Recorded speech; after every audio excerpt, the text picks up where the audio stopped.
invite the esteemed chief guest to grace the stage and take the honored seat on the dais.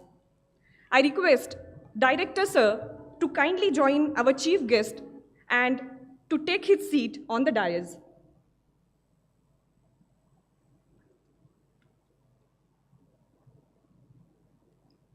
Thank you, sir. I request audience to take the seats. I, Pratiksha Kale, IFS probationer from 2024 batch, extend a warm welcome to this august gathering. India's forests stand as silent guardians, their roots entwined with the very fabric of our nation's identity and echoing the unwavering spirit of those who protect them. Indira Gandhi National Forest Academy, Dehradun, is known for imparting foundational knowledge and skills to IFS officers. It instills a deep understanding of ecological principle, conservation practices, and sustainable forestry, ensuring that future generations can enjoy the benefits of healthy forests and the legacy is continued by the IFS fraternity. Today, we all have gathered here for a solemn occasion to commemorate and pay tribute to one such great visionary leader, late Shri Sanjay Kumar Singh sir, who has sacrificed his life for our nation and to protect Mother Nature. He was born on 13 September 1967 in Sitamarhi district of Bihar. Sir belonged to 1991 batch IFS and joined the training in 1992-94 course at IGNFA. At IGNFA, he displayed meritorious performance by securing several gold and silver medals in various disciplines. He was awarded the Sulochana Naidu Memorial Medal for outstanding performance in co-curricular activities at IGNFA. He was allotted to Bihar cadre. During his postings at Gadhwa and Sahabat Forest Division, he did exemplary work in checking illegal mining, illegal stone quarrying, illegal tree felling, illegal trade of forest produce, and forest encroachment, despite tremendous pressure from various corners. At the same time, he also paid special attention to provide employment for poor people under various afforestation and other developmental activities. Sir eventually made a supreme sacrifice of his life for protection of the forest and its resources. Nainam chindanti shastrani, nainam dahati pavakah, na chainam kledyayantapo, na shoshayati marutah. This verse from Sri Madbhagavad Gita tells us that the Atma cannot be cut into pieces by weapon. It cannot be burnt by fire. It cannot be drenched by water, and it cannot be rendered dry by the wind. That the soul or Atman is formless, limitless, shapeless, and doesn't possess any physical attributes, still it exists. This service of honesty, bravery, courage, and conviction by late Shri Sanjay Kumar Singh sir was widely acclaimed by national and international media. To immortalize the memory and in recognition of his supreme sacrifice, the Sanjay Kumar Singh Memorial Trust has been formed. Sanjay Kumar Singh Memorial Lecture is organized every year at IGNFA Dehradun. And Sanjay Kumar Singh Memorial Gold Medal is also instituted by the Government of India to be awarded to the meritorious IFS probationer at IGNFA. May this gathering serve as a platform for fostering inspiration and collective remembrance. Now, I would like to invite my colleague, Ms. Mrugaja Yadav, IFS probationer, 24 batch, to deliver the welcome address. Ms. Mrugaja.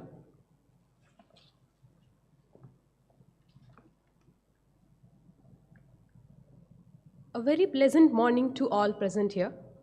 It is a true privilege to welcome Shri Vivek Kumar Singh sir, respected chief guest of today's program, and a person of great eminence and accomplishment who has accepted the invitation of Indira Gandhi National Forest Academy to present the memorial lecture today. Sir, your presence dignifies this gathering and amplifies the significance of this event. I sincerely welcome our director, Dr. Jagmohan Sharma sir, Indira Gandhi National Forest Academy for this program. Sir has been the guiding force for us probationers to become the foresters with passion and mission. I am pleased to welcome our distinguished guest, Shri Virendra R. Tiwari sir, Director, Wildlife Institute of India, Shri Anup Singh sir, Director General, Forest Survey of India, Shri Santosh Tiwari sir, Director General of Forest Central, Integrated Regional Office, MOFCC, Shri Rajkumar Bajpayee sir, Additional Director, Indira Gandhi National Forest Academy to this program. Your expertise and commitment to the environmental conservation make your presence invaluable. Together, let us honor the extraordinary courage of late Shri Sanjay Kumar Singh sir, an officer whose spirit will resonate through the rustling leaves and towering trees. A special welcome to the proud parents of Shri Sanjay Kumar Singh sir, Dr. Ghanasham Narayan Singh sir, and Dr. Kanti Singh madam, and family members Anu Singh Chatterjee madam, sister of Sanjay sir, and a tech entrepreneur, Malti Singh madam, and Ayesh, who are participating with us today. Your presence serves as a reminder of his dedication and sacrifice in the service of our country. I extend a warm welcome to the retired forest service officers who are present here, senior IFS officers from IGNFA, ICFRE, DFE, FRI, FSI, WII, and Central Academy for State Forest Services, CASFOS, Dehradun. Your collective experience and wisdom enrich this gathering. I also welcome the IFS probationers of 2024 batch, foreign trainees from Royal Bhutan. Your presence reflects the continuity of dedication to the cause of environmental stewardship. Last but not the least, I extend a warm welcome to the scientists, officials, staff, and research scholars present here. Your diverse perspective contribute to the vibrant tapestry of this memorial lecture. In this somber moment, I, Mrugaja Jalinder Yadav, on behalf of Director IGNFA, extend a warm welcome to each one of us to this 23rd memorial lecture of late Shri Sanjay Kumar Singh sir, an officer of exceptional integrity whose ultimate sacrifice in the line of duty serves as an enduring inspiration for all of us in the Indian Forest Service. Now, I request Pratiksha to take forward the program. Thank you.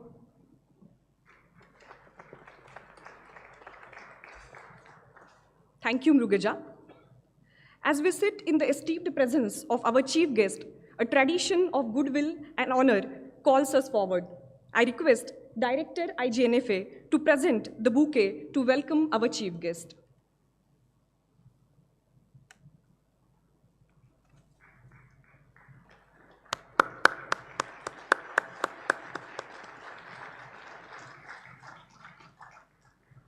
Thank you, sir.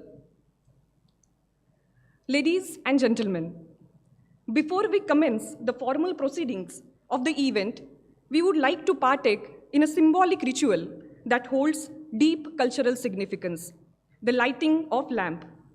I request our chief guest, Shri Vivek Kumar Singh sir, to lead us in this symbolic act of knowledge, enlightenment, and remembrance. I also request Director IGNFA, Madam Director, parents of late Shri Sanjay Kumar Singh sir, Mr. Vinod Rishi sir, retired IFS, former director of IGNFA, Dr. Virendra R. Tiwari sir, Director, Wildlife Institute of India.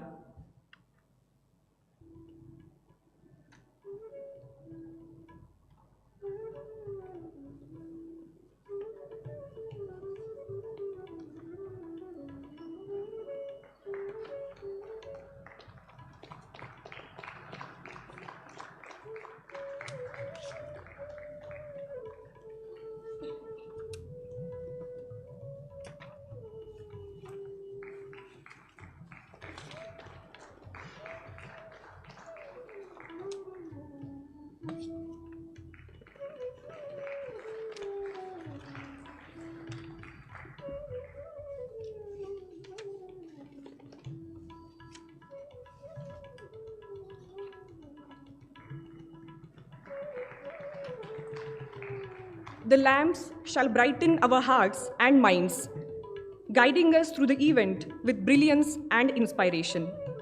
May the radiance of this lamp illuminate our paths as we navigate through the enlightening discussion.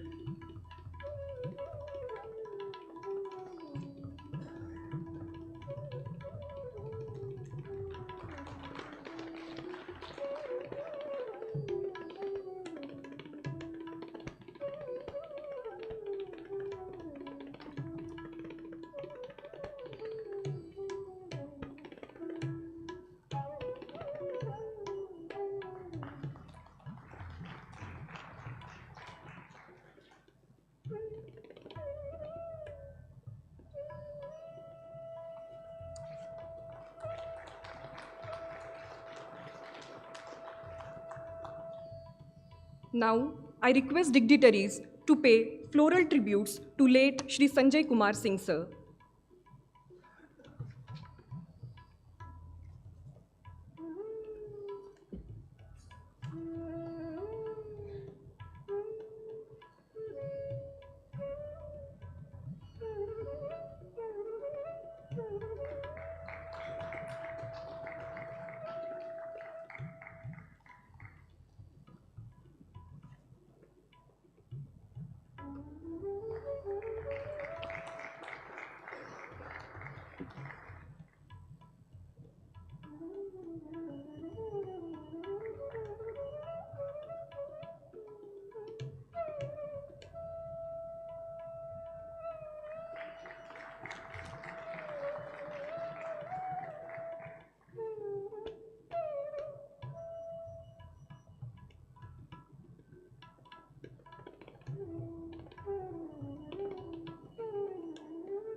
I request our chief guest, director sir, parents and all the dignitaries to take their seats for the next part of the event. Thank you sirs and ma'am.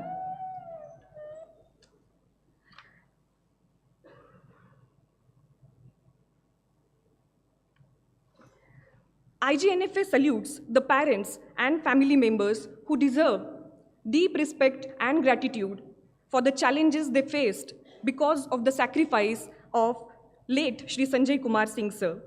I invite the director, IGNFA, to present a shawl to Dr. Ghansham Naren Singh ji and Dr. Kanti Singh ji as a token of our respect and remembrance for the sacrifice of Shri Sanjay Kumar Singh sir.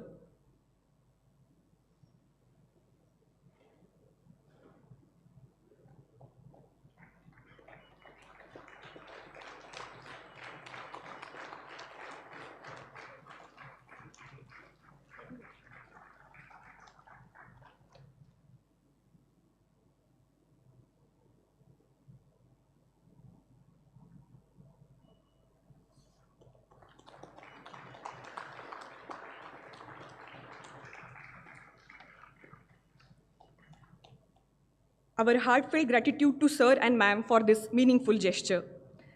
I request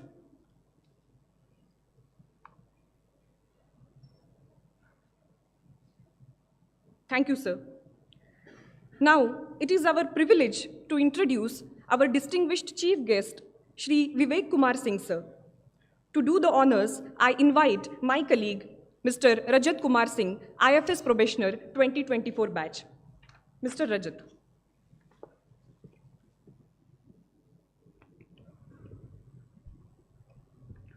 Thank you, Pratiksha. Good morning, everyone. It is my privilege to extend a warm welcome to everyone to this esteemed gathering for the 23rd Sanjay Kumar Singh Memorial Lecture. Today, we are graced by the presence of a luminary in public service, a leader of vision and integrity, Shri Vivek Kumar Singh, sir.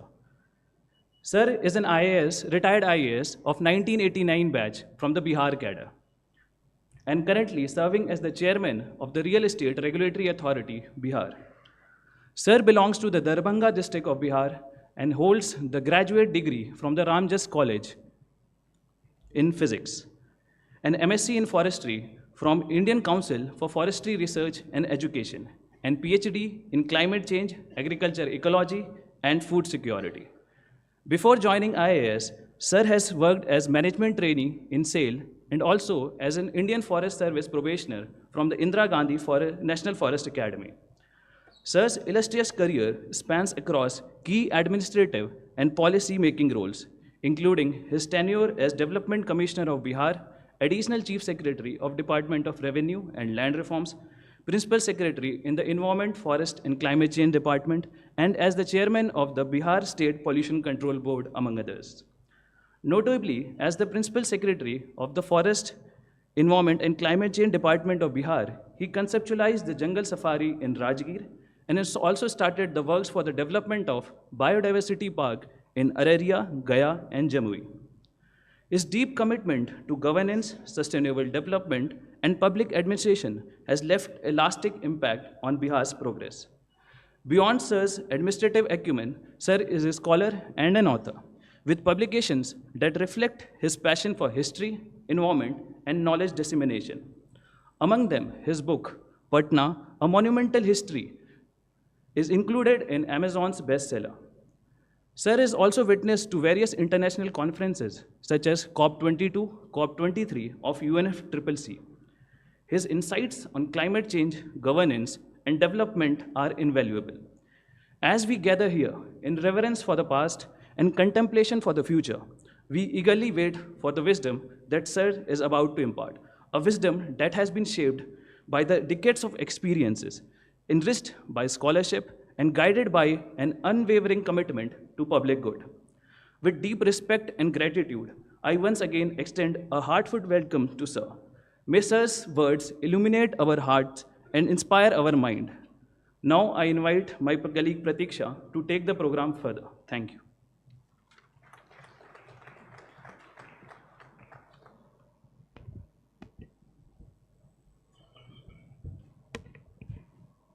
Thank you, Rajat, for that insightful introduction. Now, it's the time to hear the 23rd Sanjay Kumar Singh Memorial Lecture by our esteemed chief guest, Shri Vivek Kumar Singh, sir. Sir, we are honored to have you with us today and look forward to your enlightening words.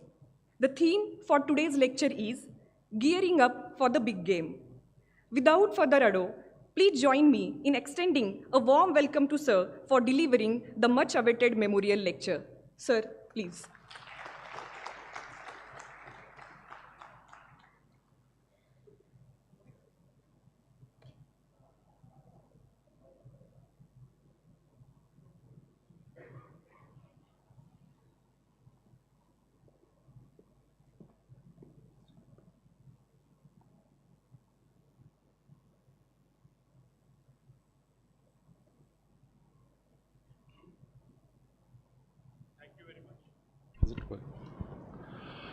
Thank you very much, Pratiksha, Rajat, and the young probationers of the Indira Gandhi National Forest Academy.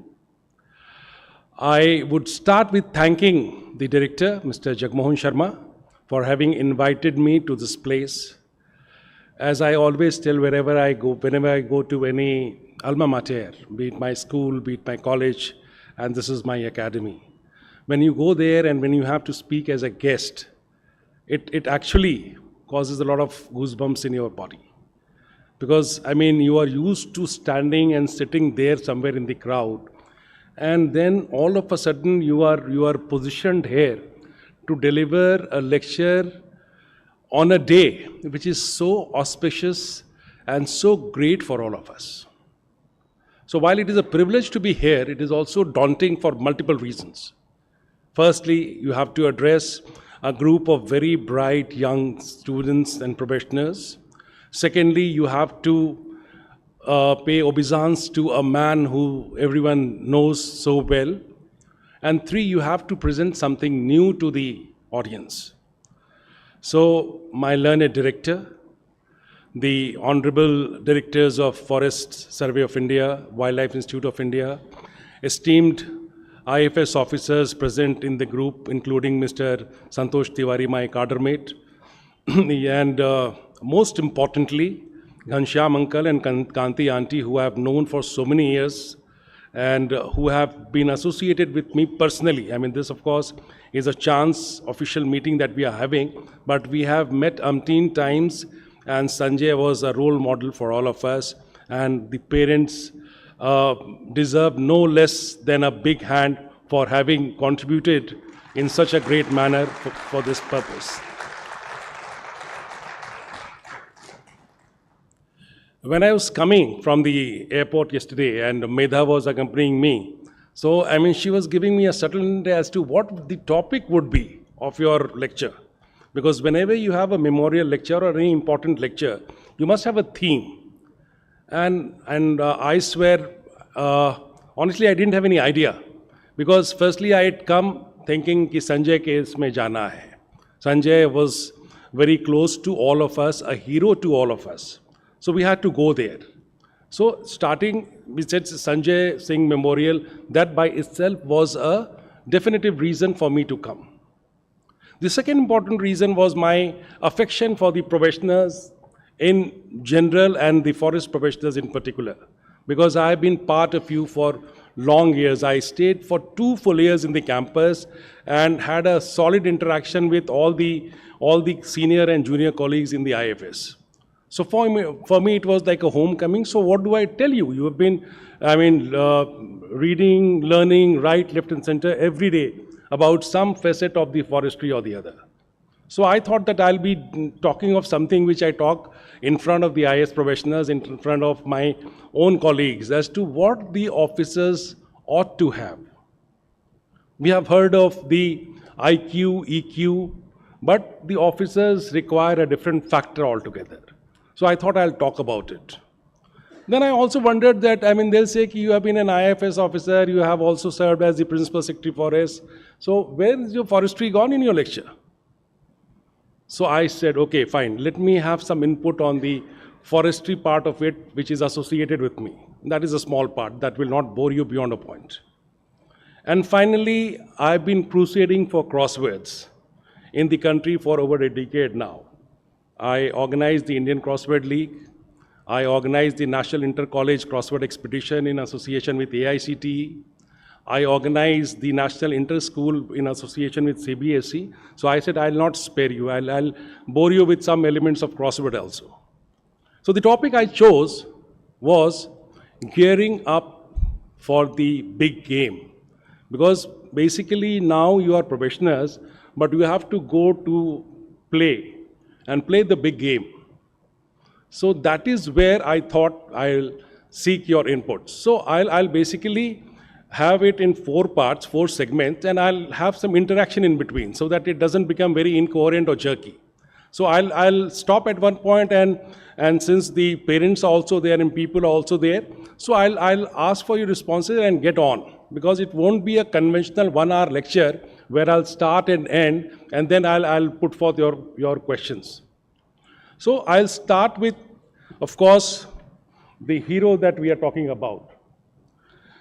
Sanjay Singh, as we all know, was a legend, and the story of Sanjay is a story known to all foresters, not only foresters, but all across the official circles in Bihar, in the Forest Academy, and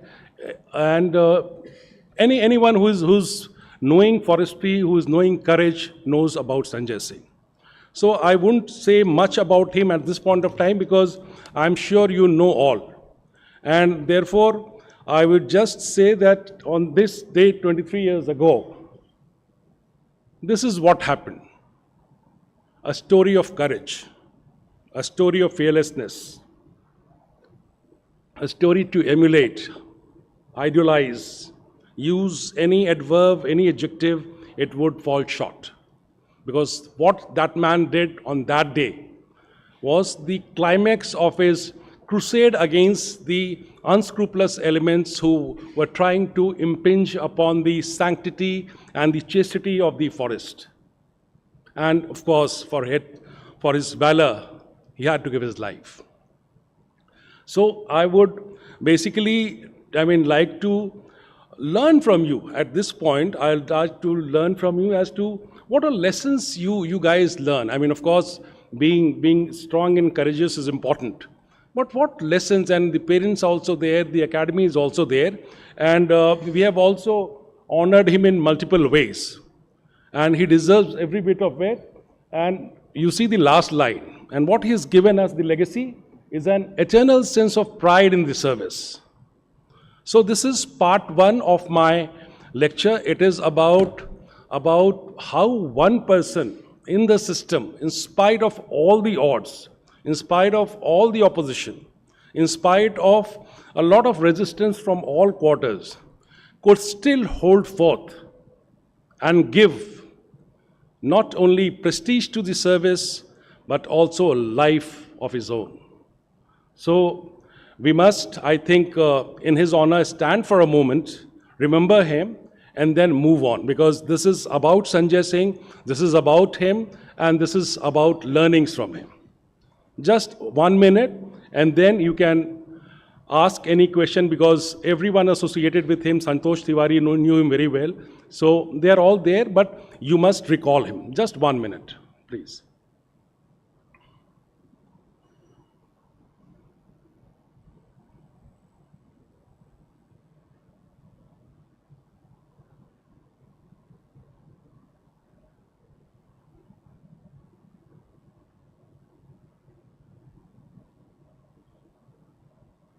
Thank you.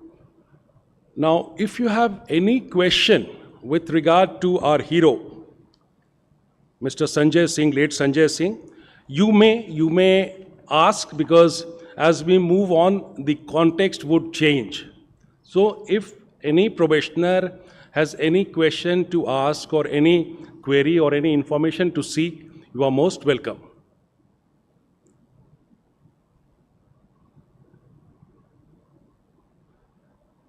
I am sure you must be having many things in mind, but given the solemn moment and solemn occasion, you are not inclined to actually ask anything on this matter, because it is a very sensitive matter and it could be slightly personal in nature. So that is a possibility.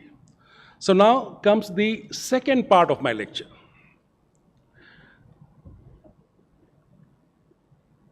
It is about the challenges in the service. Now, service, as Jagmohan, Amit, and the entire Sudhagar and the entire team of IGMA must have briefed you by now that forest is a very challenging service. You are buffeted from all the sides, and therefore, two examples I have cited are basically how the varied pressures create a challenge on you. One example, because there are multiple, all forest officers, all senior colleagues of mine, and all working colleagues, they must have done phenomenal things as forest officers. Medha was asking me yesterday, what two things that you would like to highlight from your professional career? I said two things that I have always insisted upon. One is improvement of the institution, be it through technology, be it through your personal monitoring system, be it through anything, because institutions survive you, they outlive you. So many a times, you can be harsh, tough, and get things done, but if the institution doesn't learn it, then it will not sustain beyond you. So one is the institutional improvement, and the second is the infrastructure development. As I can see, even the FRI campus and the IGNFA facilities are being improved, because infra has to move with times. It is something which is very dynamic. What may look very modern and very authentic today in terms of technology and civil works could be outdated tomorrow. So these are two things that I always talk that you must focus on, apart from multiple things, but by and large, much of your contribution as IFS officers later on in the life would be concentrated on this. So I'm talking of two challenges. One is the construction of a railway line. I've chosen this example because Santosh is there, and the issue of forest clearance and wildlife clearance will come to you. We are a fast-moving nation. We want things by night. Today I want something in Andaman, tomorrow I want something in Dehradun, third day I want something in the top of the Himalayas. And then you must know as to how to get it done.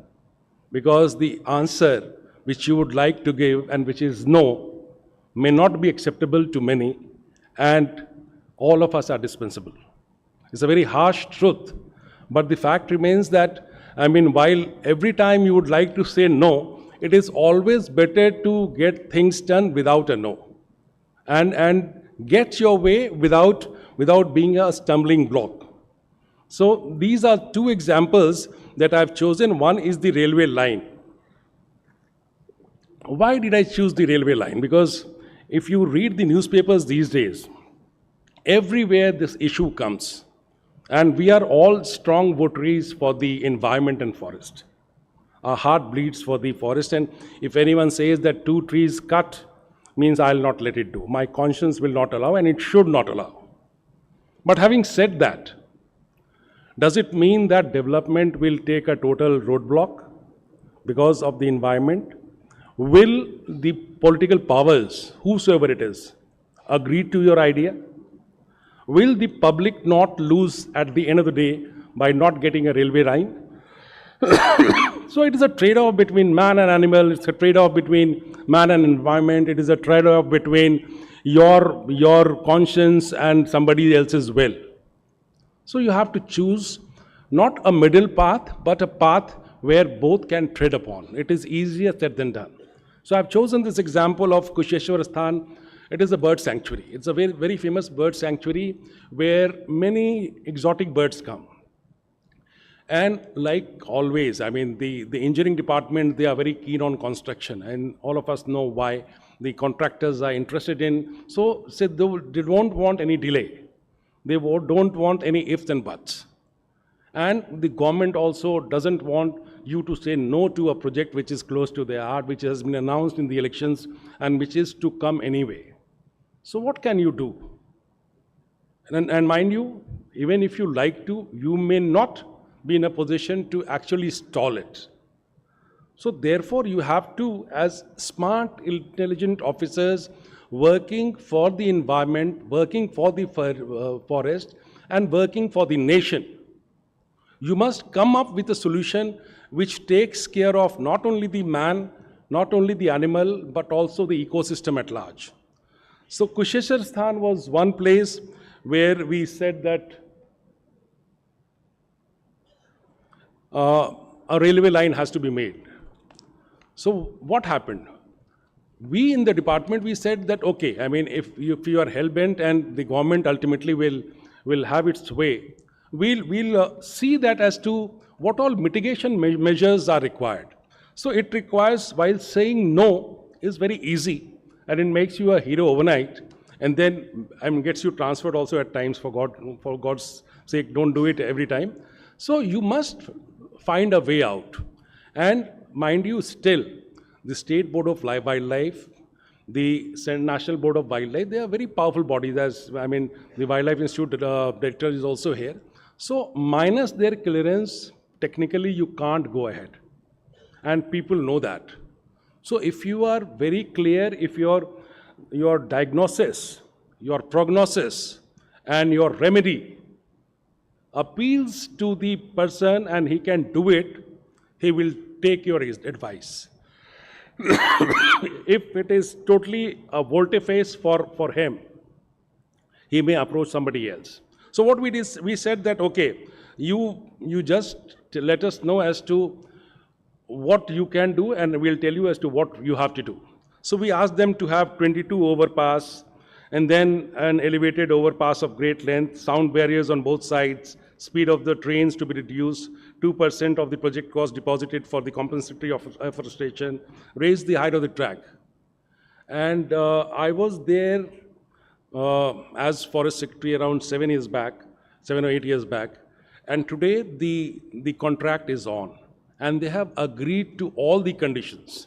And we have ensured that the flow of the water, the movement of the fishes, the comfort of the aquatic fauna has not been affected. One cannot say that it is a zero effect, but yes, the mitigation is comprehensive, and today Even if the railway line comes, which is the need of the region at large, it's a highly populated zone where people need to move at a faster pace. So you are basically balancing both these items. So this is one thing. And the takeaway from this slide is that development shouldn't come without ecological safeguards, plan mitigation measures comprehensively. So this is case number one. Case number one because this is a very hot topic these days. I mean, every now and then you talk of the Delhi-Dehradun road or anything. I mean, Santosh must be having a very tough time dealing with all such matters. But if you have your mitigation measures lined up well, and as I was talking in the morning, that if it is a thing of national importance, if it is a private thing, of course, you have to be 125%, 150% sure. When it is a thing of public interest, where the government is also keen and the agencies are government, you have to look for ways out. So this was the Kusheshwar Sthan bird sanctuary. The next is the Rajgir Zoo Safari. Rajgir Safari, I was there as Principal Secretary Forest. And I remember we had a small conference room in the Patna Zoo. And my chief wildlife warden was Mr. Bashir Ahmad Khan. He was also the PCC of OFF. So Nalanda is, as you know, a very important place in Bihar. A lot of tourists come. Incidentally, it is the home district of our chief minister as well. And it was decided, it was taken for granted that since there are a lot of tourists coming, therefore, you must have something to engage them.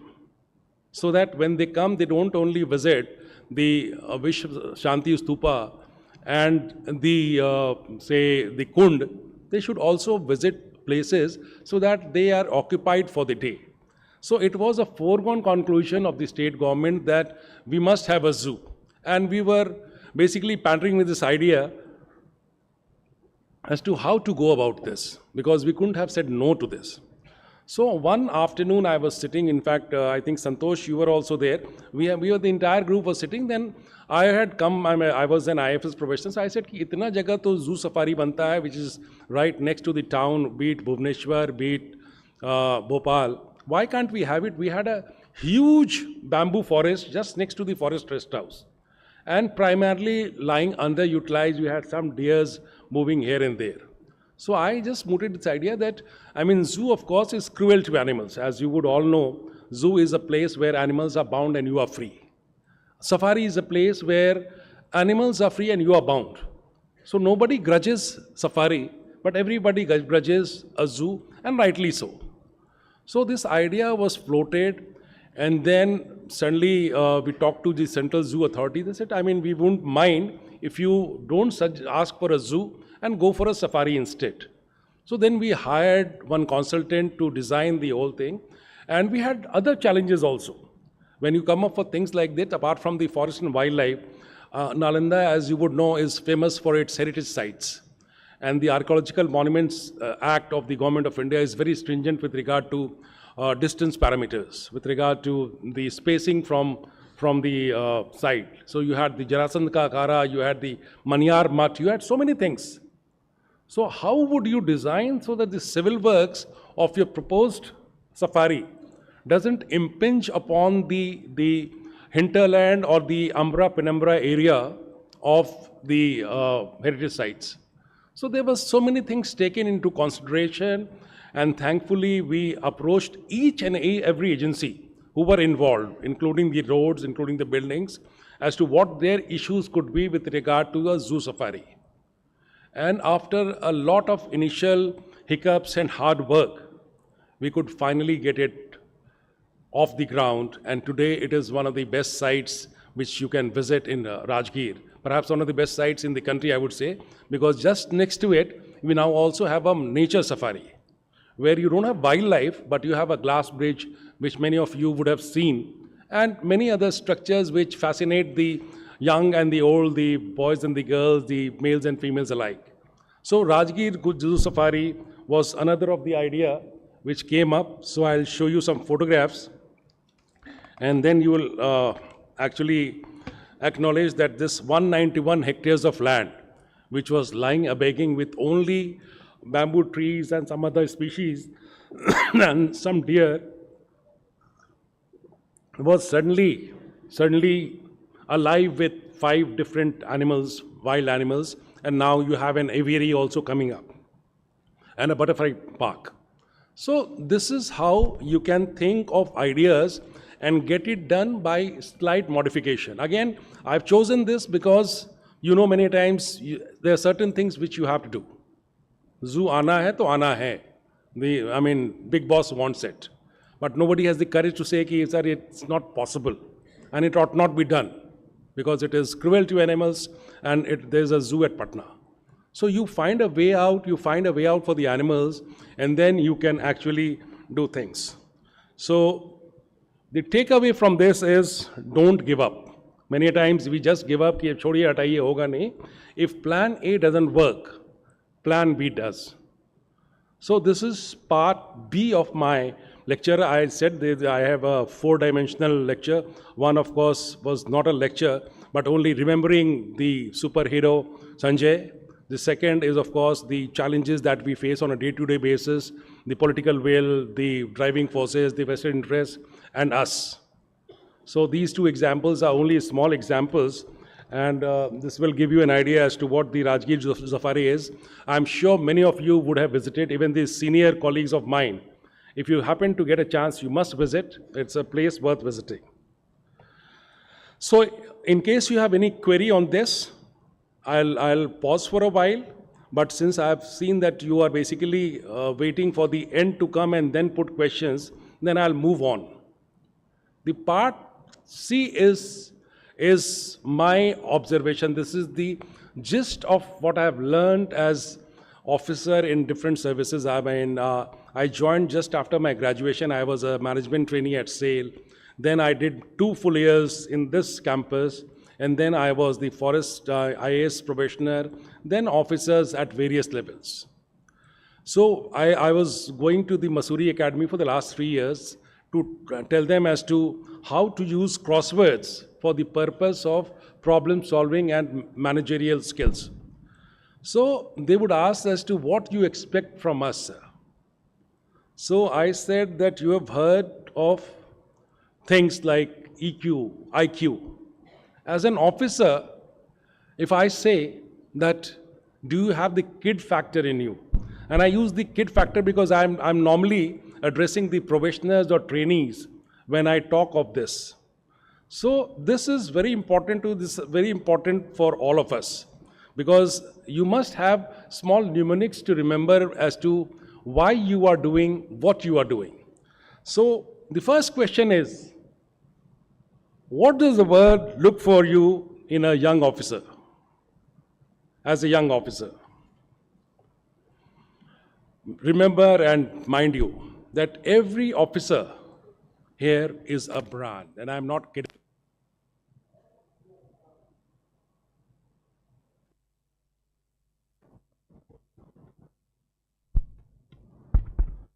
All of you are brands. And why are you brands? There are multiple reasons. And I'm telling this only to the All India Service Officers. Mind you are distinct from the Central Service Officers, you are distinct from the state officers, you are distinct from the set of local lawyers, you are distinct from the set of journalists. Am I okay? Number one. You are a parachuted commodity. Most of you, rather 90% of you, who are not in your home cadres, will land in an alien place, in a state which has not been visited by you so far. You are a total new commodity there. You are parachuted out there. So when you come as an outsider, suppose you have a total energy company, so they will need branding because you are a new commodity, you have been parachuted, so your brand is important. So whenever you go, even after you're joining the state cadre, when you join as a new division, again you are a new brand. You have a brand legacy which precedes you. So therefore your branding is very important. You are largely hitherto unknown. And then once you land, You are there in that ecosystem for 30 odd years. So in an alien coming, striking ground, and suddenly you are one of those vivos, oppos of the world which you have not heard about. But once you reach there, you see that this camera is working better, this phone is working better, and you have to stay in the market. So it is not that initial branding is important, your branding is important for life. And it is also important because we are not isolated commodities. Like, say, an income tax officer. He's there in his office, the assessors would know him. Or, say, any other executive working for Airtel or whosoever. So, he has a very limited space to work. You impact the ecosystems, small and big. And therefore, your brand is very, very vital. You are public, discussable commodities. You are not something sitting in an office reporting to a boss elsewhere that I have achieved the target of 120%. I have done this. No. Every person, every chai wala, every pan wala discusses you कि नए DFO साहब आए हैं तो कैसे. So therefore, your brand is very, very crucial, and it is something that I am talking about, which you must remember for long. This is just a repeat. I normally ask the slide to come because I want to be the center of your attraction. I don't want my slide to outbeat me. So this is something, and then the kid factor. Now this question is for you. What does K stand for?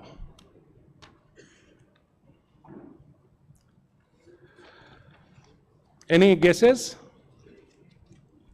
What in you ought to be K?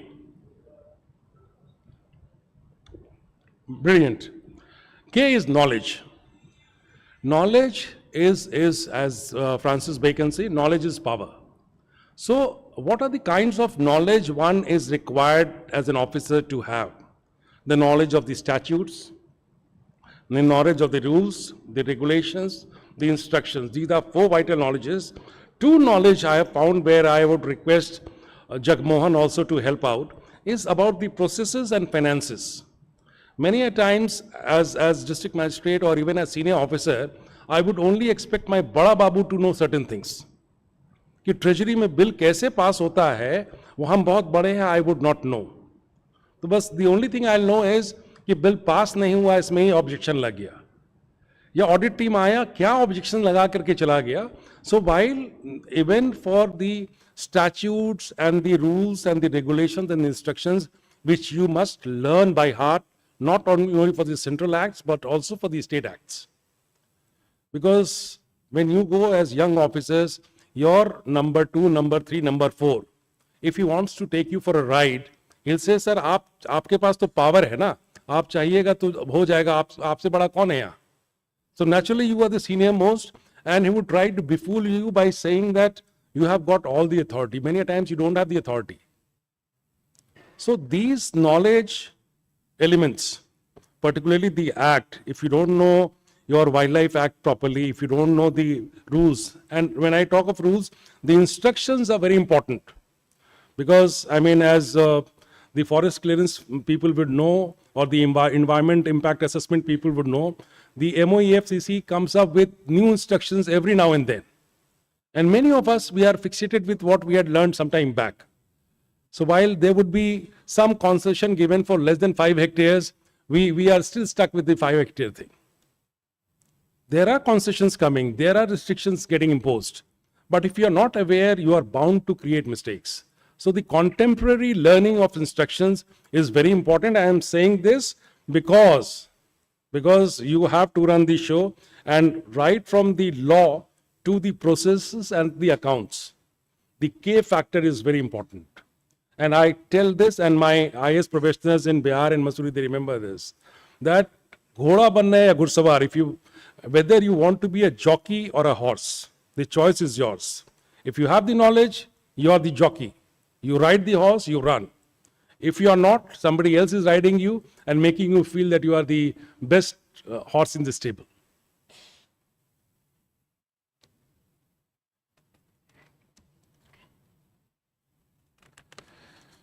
Now, after this comes the I. Now, what could I stand for?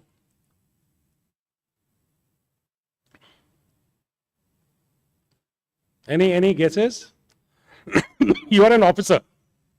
You get posted as DFO Dehradun. So knowledge is what you keep within yourself. Knowledge is what your office knows. Knowledge is what your team knows, you know. What does the world know about you? What is that I which is basically your I card in front of the society? I is your image. हम लोग में the IAS officers there कि DM जो है ना वो इकबाल से चलता है. That was standard saying, even DFO or any officer for that matter. It is your image that actually carries you forward and that makes you what you are. Many a times, just because you have an image, you'll find it is easier for you to do things. So what is image? Image is a summation of one integrity. I'm sure the academy has full, faith and trust on this item, that integrity is something that makes you an officer. The moment they know that your integrity is compromised, they'll say कि हम manage कर लेंगे, छोड़िए ना पढ़ाइए, I'll manage him. The moment this message goes, you are weak by 50%. Because your image, if people know, if your subordinates and the public at large know that you may do things which are beyond law, we are against law, which is against public, but just because somebody can make you happy, then your strength is reduced by half. But at the same time, I is also interpersonal skills. बहुत बार हम लोग we have this feeling that since I am honest, I have a right to be abusive. हम अपने subordinates से गाली दे देंगे. If the media wala comes, I'll abuse him. If the politician comes, I'll presume that all politicians are bad. And that is where we make enemies silently, by not using our interpersonal skills effectively. You can be very tough, you can be very good, but it doesn't mean that you have to be abrasive, you have to be abusive, you have to be uncouth. You are gentlemen and ladies. And if you talk well to the media fellow, to the politician, if they are asking for something wrong, tell him politely, this cannot be done. And mind you, no politician worth his salt or no media fellow worth his salt will ever be inimical to any person who has got integrity and who is delivering. So interpersonal skills is also important. Third is intensity with which you do work. Intensity is a word which nobody uses. My personal feeling is intensity in government is what helps you do what you want to do. We have a fixed tenure. 2 years, 1 year, 1.5, could be less, could be more. So you plan your activities if you want a start to finish job.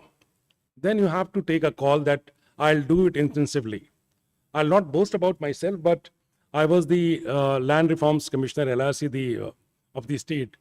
And I wanted to do digitization in the state. Sorry. I wanted to introduce digitization. So we have an IT department, a Beltron, and a very good officer manning it, a very outstanding, super brilliant officer. So he said, sir, it is when you want to play a game of cricket, you have to have a 22-yard ground, a pitch. So therefore, you must have a consultant who would firstly guide you as to how to go about it, then a proper vendor who can do your software, and then a team of vendors who can do the digitization and scanning. I said, look, friend, I really honor you and I respect you for your knowledge and your integrity. But I don't have time. I know that my window is 2 years. So if there's an idea which comes to me, I have to close it. Because again, many seniors are sitting here. All of us, we have this tremendous belief in ourselves that we were the best ones to have occupied that chair and the immediate predecessor was the worst to have ever come. So if it is your idea and if you have not concluded the deal finally, rest assured it will never see the light of the day.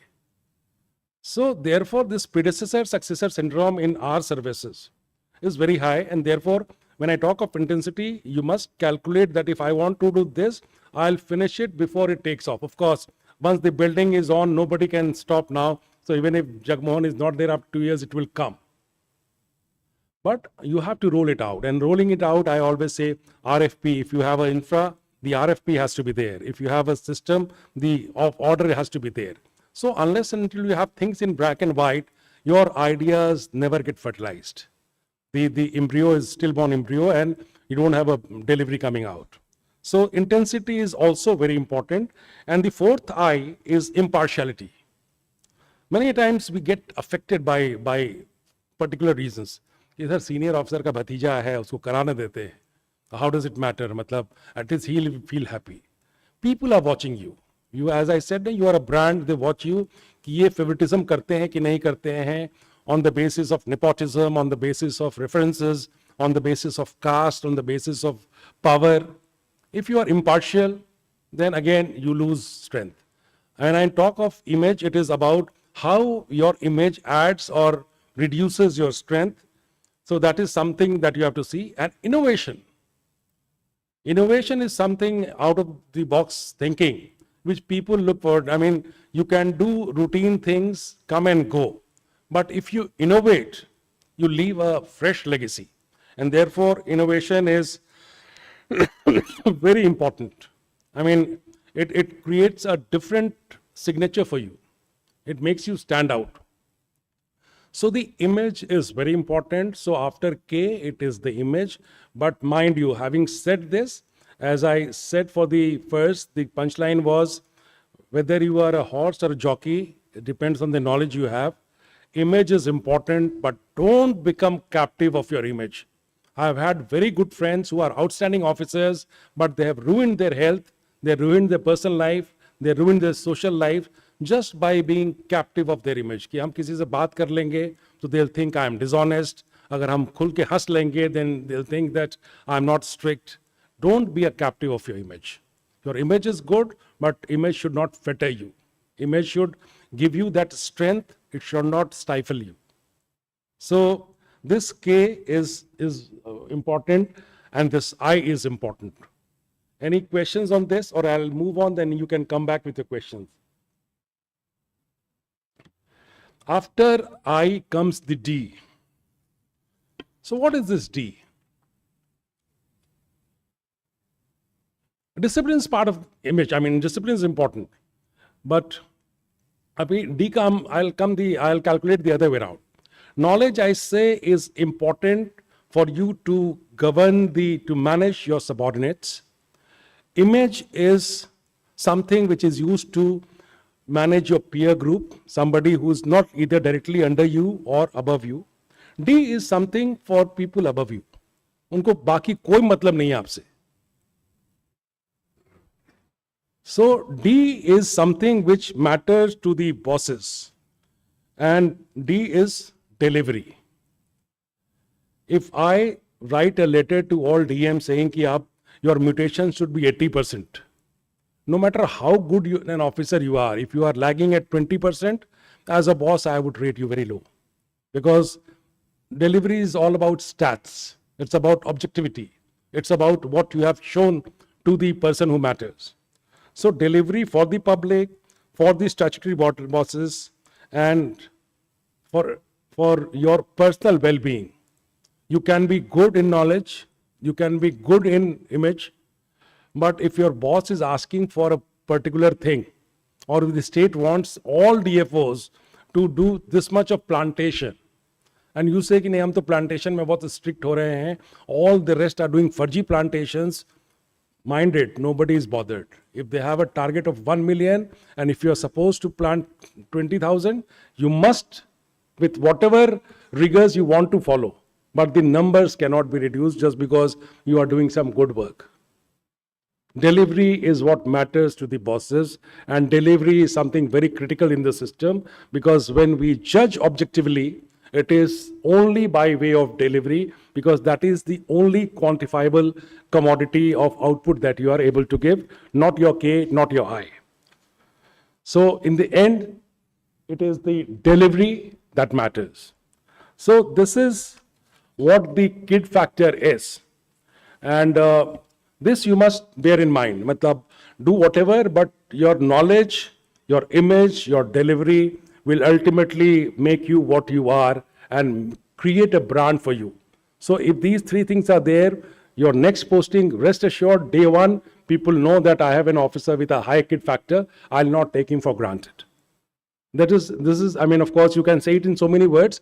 It is just to simplify so that you can remember it well. It's only a mnemonic indicator. There's nothing great statistical about it. But you must bear it in mind that what I am doing, whether it is good for my knowledge, good for my image, good for my delivery, these three basic questions, and I can tell you that most of you will end up doing well.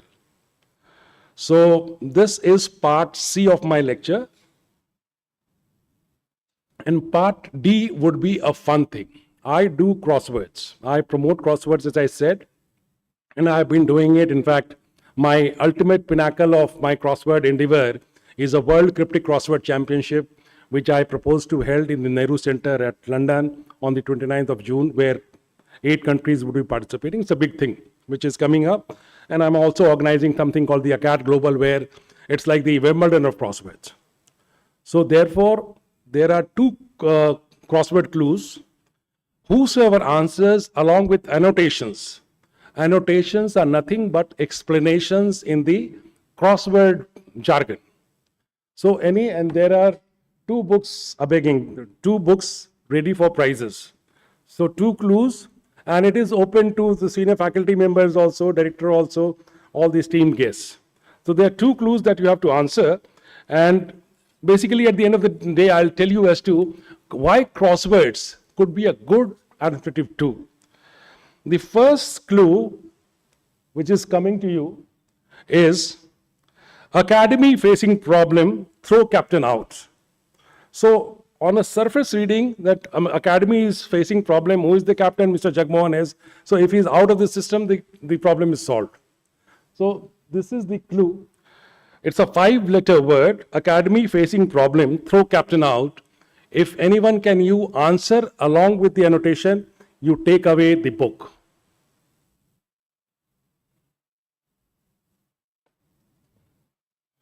The book will go anyway, but I'll go step by step and I'll tell you as to what you have to figure out.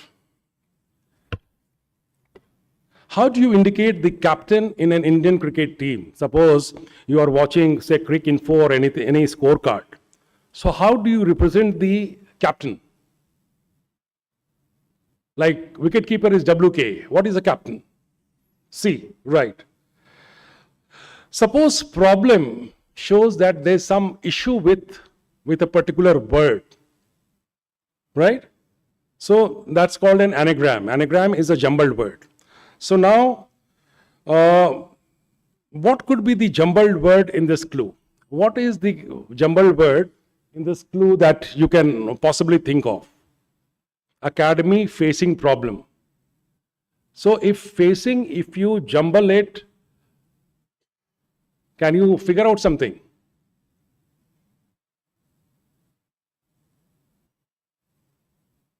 Next hint. Throw captain out of facing. It's a 6-letter word. Throw captain out. So now you are left with F-A-I-N-G. And it has a synonym somewhere in the clue. Who said first? You? What's your name? Alankrit, come. So the clue goes something like this. Academy is the direct part of the clue. Facing is the fodder, which is jumbled. And then you remove C out of facing. Then it becomes IGNFA. And congratulations, Sankrit.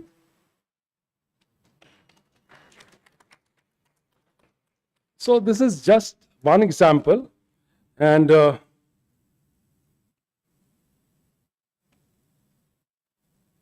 explain this for you. Now, this is the clue number 1 for the book number 2. Clue number 2 for book number 2.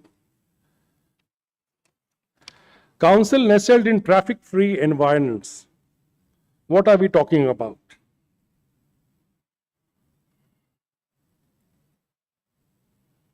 Any guesses? Who said so? Good, and you tell me why.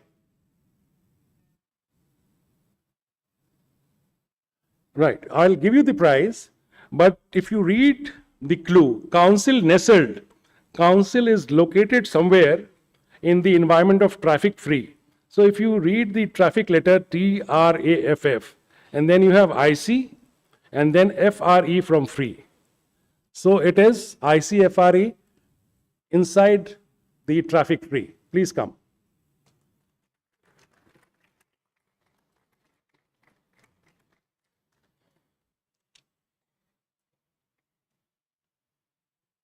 Very well done.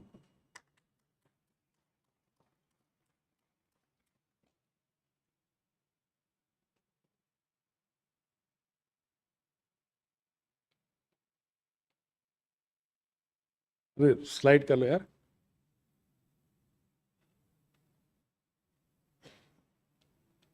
It is frozen on this. Can anyone help me out? Go for the second last slide. After this. After this. After this. After this. After this. After this. Right. Now as they say, the moral of the story is the unwritten tenets of crossword. It is also part of your learning. That crossword teaches you one thing. If there's a problem, there's a solution. If you are holding a meeting of officers, many times you'll have two sets of officers. One who will have a problem for every solution as to why it can't happen. And the second would be, they'll say, it can happen, sir, don't worry, we'll get it done. So you are the yes officers and the no officers. So if you have a problem, mind you, there has to be a solution. This is what crossword teaches you. Second learning is, what you see is not what you get. What you see is throw the captain out. It is talking about traffic free. So you have to ferret out the real pearl from the larger picture. And the third is relook, revisit, resolve. So the first reading will not give you a solution. First attempt will not lead you to the answer. You have to relook, revisit, and then resolve. So that is part of administration, that is part of management, and that is something that you must, over a period of time, learn to do as to how to go about it, how to handle things, and it comes every day. First reading, it is difficult, some emergency happening, but you pause for a while, think a way out, and then you deliver. So this is what crossword teaches you, and that is why I have been delivering lectures on crossword in the Masuri Academy for years together, and now, of course, I am talking to you also, that these are some additional skills which you can possibly think, and it is also good fun. So with these words, I would like to close the lecture with sublime wishes for all of you. Sublime wishes is the word that I use, a phrase that I use, because I find it is more sublime than best wishes. Thank you very much.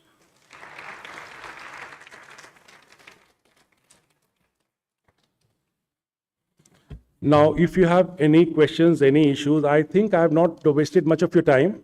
So if you have any question, anything pertaining to the lecture or beyond the lecture, you may ask.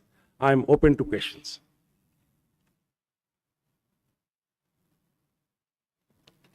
Jigyasu.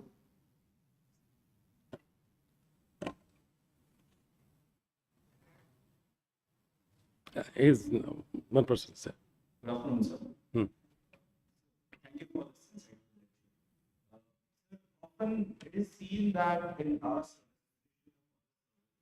mandate and the values of the service is sometimes come in conflict with the desire of the people at large. So how do you think this can be balanced? A very good question. That's why I came with those examples also. You are the sentries for the forest and environment. That you have to bear in mind. And therefore, your first call is towards nature. But having said that, we are in a democracy. We are in a democracy where the rights and values and the expectations of the people have also to be accounted for. So that balancing act is your toughest task. and that is why I didn't talk of anything else, that suppose a road has to be built. Like another example was a road to Bagha, crossing the wildlife sanctuary, the Valmiki VTR. Now, you have an issue that, of course, the road is already there, the alignment is there. What if the width is increased? What if the height is increased? Whether it would affect the wildlife or not, whether there could be an alternative, whether we can bypass that road. So you have to work on multiple scenarios. And then you must go to a scenario which affects the nature the least. And if you are forceful enough, effective enough, people will agree to your scenario as long as you are covering point A to point B, even in half an hour extra time, it doesn't matter. But for that, you have to do some homework, create multiple scenarios, and then create multiple mitigation measures. So the last answer is, of course, no, we cannot do it. That is also an answer in certain cases. It is not that you have to concede all the time or you have to accede all the time. But yes, you must have a larger picture. Once you have a larger picture, it requires a lot of painful effort. Like in Sasaram, where Sanjay was there, and I was also DM 3 years later, there's an area called Karbandia. Now, Karbandia is basically a forest area where a lot of mining had taken place. There's not a blade of grass there. So we said that you give this to mines and let us have some other area which is greener and which is not part of the forest area. So this give and take thing has to be there. That is what we are there for. Is it okay? Jigasu, thank you. Sir, aap. Mike, please.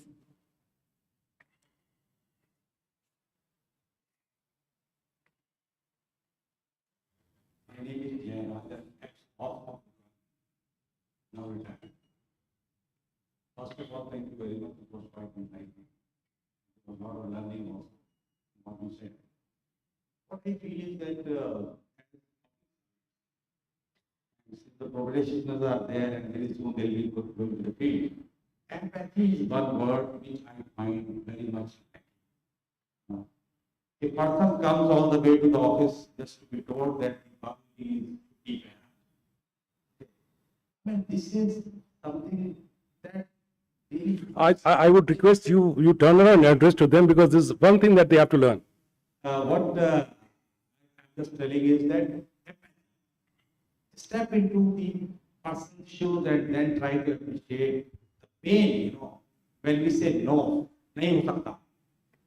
Let us say yes, an attitude. काम भले आप उसका किसी का ना करें, but attitude matters. The person will go satisfied if you don't do the work, if you can explain why you are unable to do it. This is what I have found very much lacking in the government servants. They are very sharp, intelligent, knowledge, everything. But when it comes to this aspect, that is what I found lacking. Well, I am not going to boast, but let me tell you my experience. What I did when I became the Hawk. When I became the Hawk, it may sound absurd also to many, I think, because we are in a very formal world. But when I became the Hawk, the question came to me, how am I going to meet the people, public at large? Okay. There is a board which says that time of meeting is on working days in the office from this hour to this hour. This is everywhere I find. But when I went into my office, I asked my staff, put a board there which says meeting people anytime, any place. And I displayed my mobile number also, because people hide their mobile number. They are very shy of that because they feel that we will be bothered by people, So I displayed the board saying any person, any place, any time you can meet me. I am always there. This is my mobile number and this is my email. And this was caught by NDTV. I mean, it was very, very good faith, because as a public servant, I personally felt that how can I dictate my master? Can you imagine a servant coming to you and saying, sir, I'll work for you, but I will meet you between this hour and that hour. Oh. Being a public servant, the spirit of public service has to be kept in mind always. Okay? And honesty and everything comes after that, once you have that spirit in you. This was captured by NDTV. It was flashed in the prime time. Kumar said that we have an officer in Uttarakhand who has written this board saying anyone can come to me anytime, any hour, no restriction at all, and the person has displayed his mobile number and also the office number and all those details. I mean, this is just not to boast my name.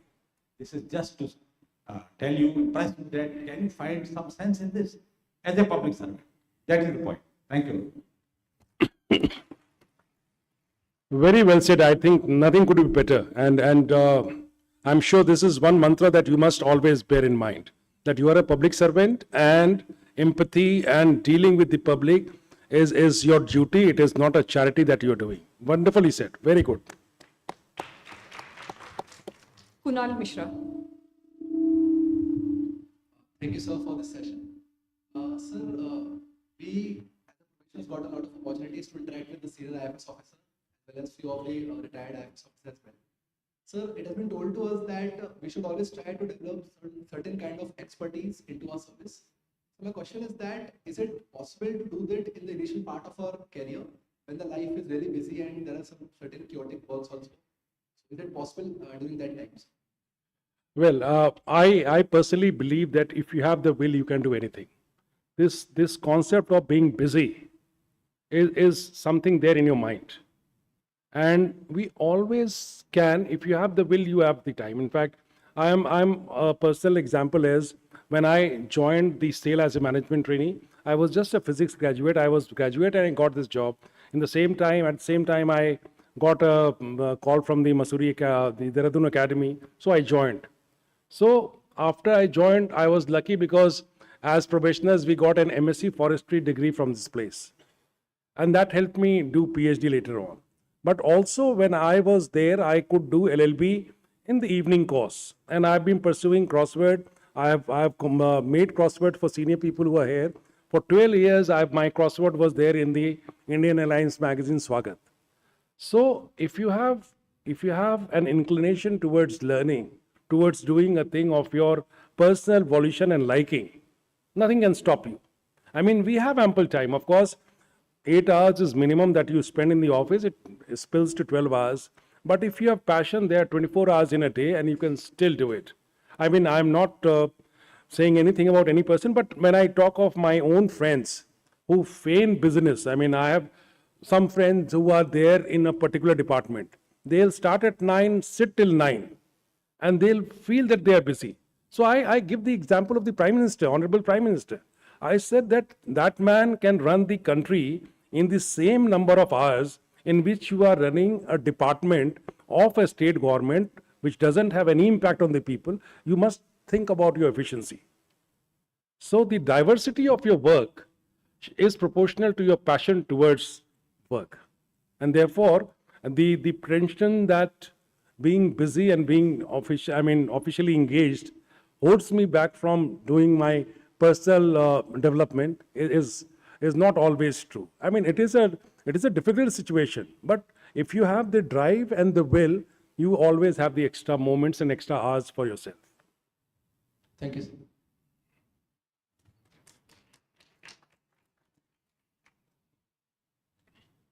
Miss Sana. So my question is, we often enter the service with a lot of idealism, a lot of motivation. We want to do a lot of things. As the years progress, many officers feel that things that they wanted to change and not really be able to do what they really wanted to do. Is there any suggestion that you would have so that officers can really not feel really demotivated, or they feel a bit dispassionate, so that they can isolate themselves and not feel really down? They're not able to change things that they think I wanted to do. Again, when I was coming yesterday also, we discussed on this topic. I have served in the IAS for around, say, 35 plus years. I have been a professional in the IFS. I'll tell you what the difference is.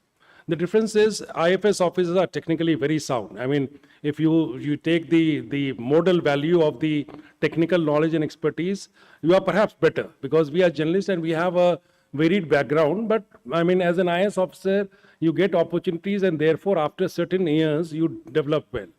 In the IFS, what happens, and don't take it personally, many of us, we tend to go into a shell. Suppose you are in district, you are an all-India service officer, and you are not in the mainstream. So you just after certain years, no, depending on what brand you are either an all India service or another district level officer. So that is the time when you have to edge yourself away from the crowd at large. And that is the time when we lose. And I have seen many IFS officers who have had their way against not only the IS officers, but also the powers that be.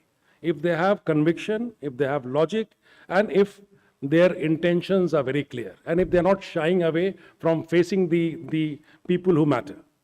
So therefore, this is one thing, and this is, I wanted to point out also, that don't shy away. Firstly, you must have that sense of self-confidence and self-esteem, that you are the best.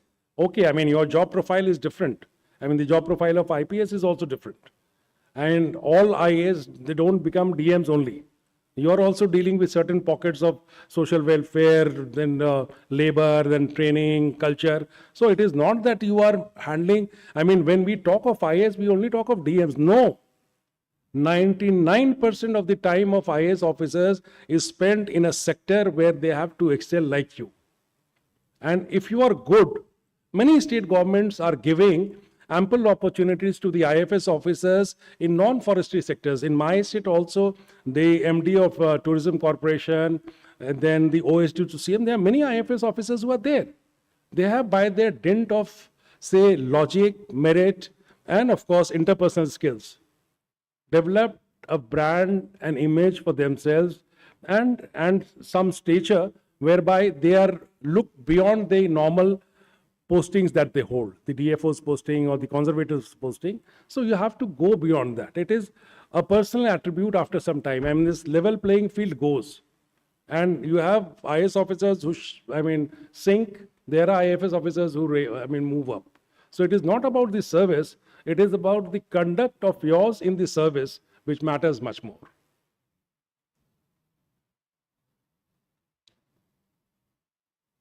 Any more questions?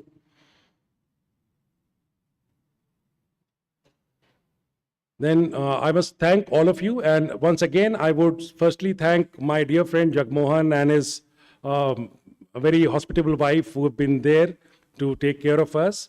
The galaxy of, senior IFS officers in the first rows who have already made a mark and who have been directors then and now. And then, of course, Ghansham uncle and Kanti auntie and his sister and the nephew who have come all the way just to be on the occasion where all of us very, very heartily remember him, very, very sentimentally remember him, and feel so proud and honored that a man who did what he did 23 years ago, the nation still recognizes it, values it, and thinks that officers should get inspired by what he did 23 years back. So my thanks to all of you, and special thanks to the probationers who have been very, very quiet and very smart. In fact, I was telling the directors that when we were in the batch, we didn't look this smart as you guys were looking on the ground at the high tea. So a very well-behaved, very smart and very sharp group of professionals. My thanks to all of you, and my wish that all of you go with a high kid factor and excel in your lives. Thank you very much. Thank you, sir, for that profound and inspiring address.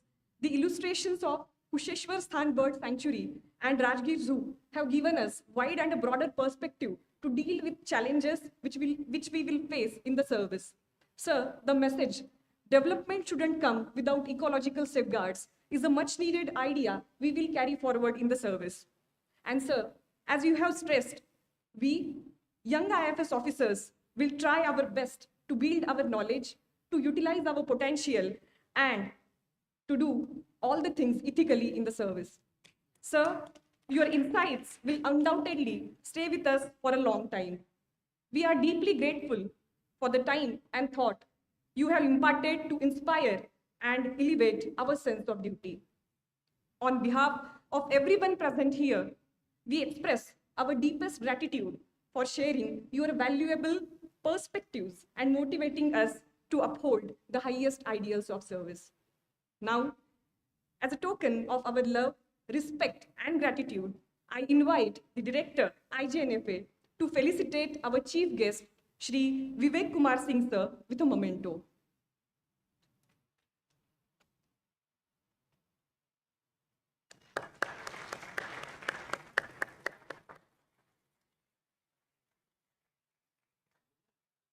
Thank you, sir, for honoring our chief guest. To express our sincere gratitude to everyone involved in making this memorial lecture a success, I invite Mr. Parak Sarda, IFS Probationer 2024 batch, to propose the formal vote of thanks. Mr. Parak. Sir.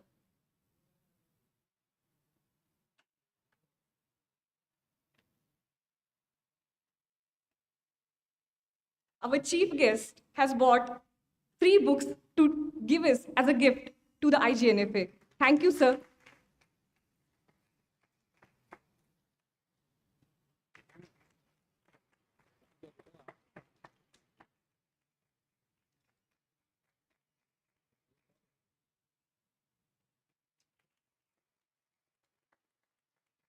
Thank you, sir. We will surely take these books from library and get some insights from them.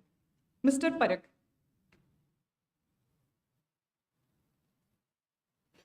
Thank you, Pratiksha.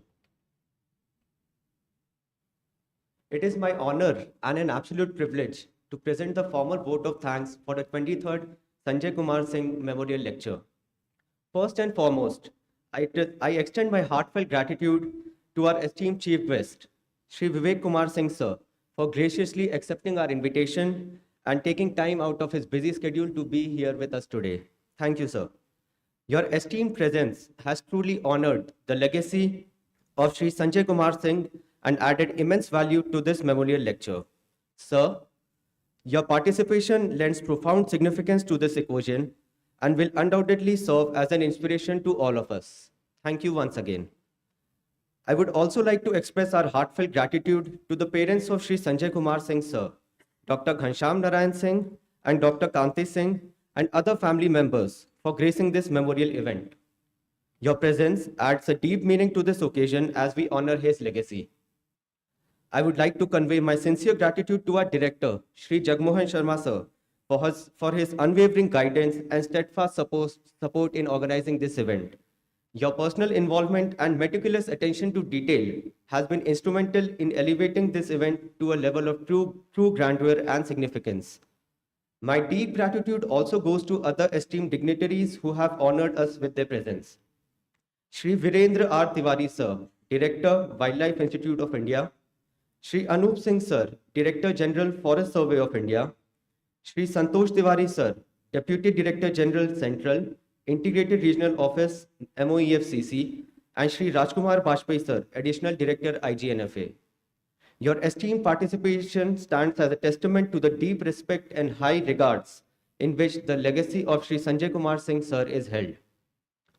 I would like to acknowledge the invaluable support and guidance given by Professor Academics, Professor IST, OIC Estate, OIC IT, OIC Vehicle, OIC MES, and the entire COE cell for their tireless efforts have been instrumental in ensuring the seamless execution of the program.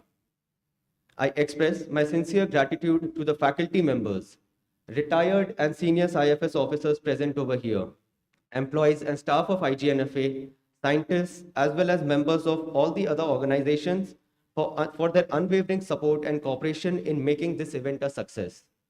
Lastly, I would like to extend my heartfelt thanks to the probationer of 56RR and everyone present in the audience. Your participation is a true testament to the enduring legacy of Shri Sanjay Kumar Singh Sir and reflects our deep respect we hold for the sacrifices of our brave officers. Thank you and Jai Hind.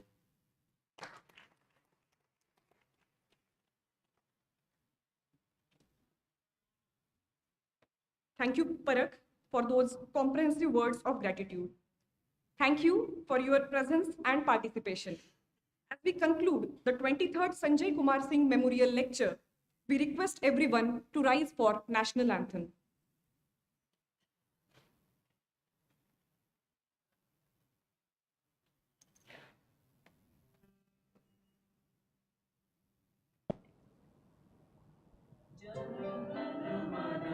अधिनायक जय हे भारत भाग्य विधाता पंजाब सिंध गुजरात मराठा द्राविड उत्कल बंगा विंध्य हिमाचल यमुना गंगा उच्चल जलधि तरंगा तब शुभ नामे जागे तब शुभ आशीष मागे गाहे तब जय गाथा जन गण मंगलदायक जय हे भारत भाग्य विधाता जय हे जय हे जय हे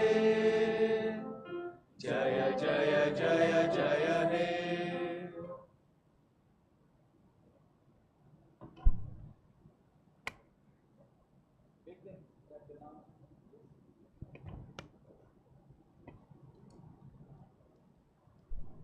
Thank you.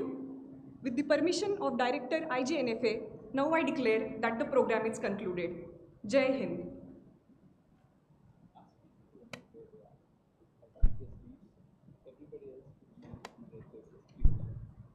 I request all probationers to kindly stay back till the chief guest and our dignitaries vacate this hall.